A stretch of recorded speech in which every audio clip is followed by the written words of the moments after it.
Voici maintenant le troisième exemple de machine de Turing. On vient de voir que ANBN, qui n'est pas un langage régulier, mais qui est un langage hors contexte, peut être décidé par une machine de Turing. Maintenant, on va voir un exemple qui n'est pas hors contexte. ANBNCN. Donc, on a des A suivis de B suivis de C, c'est notre alphabet. Et le nombre de A est égal au nombre de B est égal au nombre de C. La machine qui résout ce problème-là n'est pas excessivement complexe. Elle est en fait très largement inspirée de la machine pour ANBN. On va commencer par marquer un A, marquer un B, marquer un C, etc. Et on va finalement, avec différentes étapes, vérifier qu'on a autant de A que de B que de C à la fin. Par exemple, 3A, suivi de 3B, suivi de 3C. Je place ça sur le ruban. J'exécute la machine. On regarde aussi comment les états se modifient. Donc, on commence par marquer un A. Et là, on cherche un B qu'on va marquer. Maintenant, on cherche un C qu'on va marquer.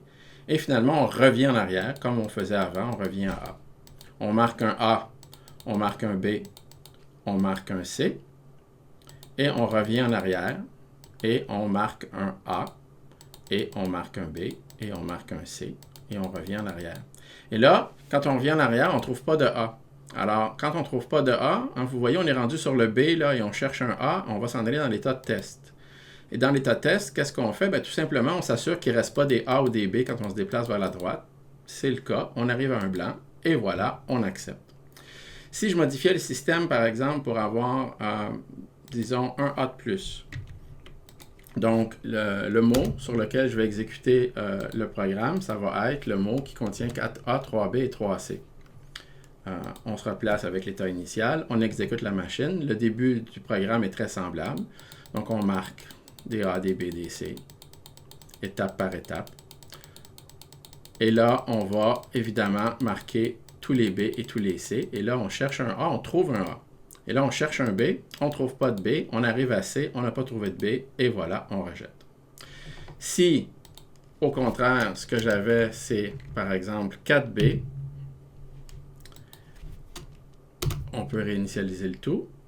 On le replace avec 3A, 4B, 3C.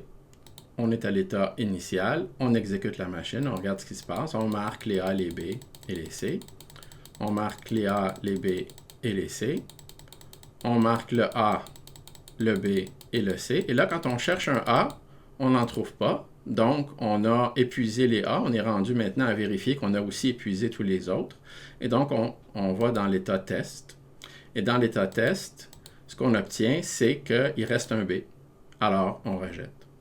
C'est un exemple. Évidemment, si vous voulez vraiment comprendre comment la machine de Turing fonctionne, je vous invite à vous amuser un peu à faire des exécutions sur différents mots.